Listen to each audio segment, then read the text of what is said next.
বিদায়ী বছরটি বাংলাদেশের বিনোদন জগতের জন্য ছিল বিয়ের বছর। বছরের শুরু থেকে শেষ পর্যন্ত একের পর এক তারকার বিয়ের খবরে আনন্দিত হয়েছেন ভক্তরা। কেউ দীর্ঘদিনের প্রেমের সম্পর্কে পূর্ণতা দিয়েছেন, আবার কেউ হঠাৎ করেই বিয়ের খবর দিয়ে চমকে দিয়েছেন সবাইকে। বছরের শুরুতেই সবচেয়ে বড় চমকটা দিয়েছিলেন জনপ্রিয় গায়ক ও অভিনেতা তাহসান খান। গত 4 জানুয়ারি তিনি ঘরোয়া আয়োজনে বিবাহ বন্ধনে আবদ্ধ হন। মেকআপ আর্টিস্ট রোজা আহমেদকে বিয়ে করেছেন তিনি। তাহসানের নতুন জীবনের এই খবরটি ভক্তদের মাঝে ব্যাপক আলোচনার জন্ম দিয়েছিল।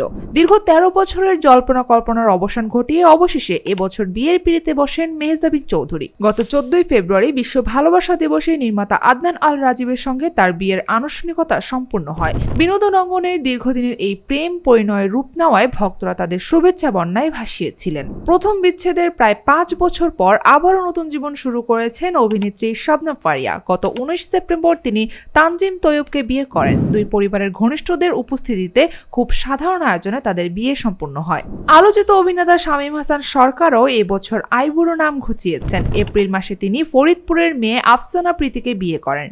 শামীম মাঝে মধ্যেই নাটকের শুটিংয়ে বিয়ের ছবি সোশ্যাল মিডিয়ায় শেয়ার করে ভক্তদের সাথে মজা করতেন, তাই তার সত্যিকারের বিয়ের খবরটি প্রথমে অনেকের কাছে অবিশ্বাস্য মনে হয়েছিল। মিথ্যা শিকাইলি খ্যাত জনপ্রিয় গায়ক তানজিব সরোয়ার 11 অক্টোবর বিবাহ বন্ধনে আবদ্ধ হয়েছেন। দুই পরিবারের সম্মতিতে ঘরোয়া আয়োজনে তাদের বিয়ের আনুষ্ঠানিকতা শেষ হয়।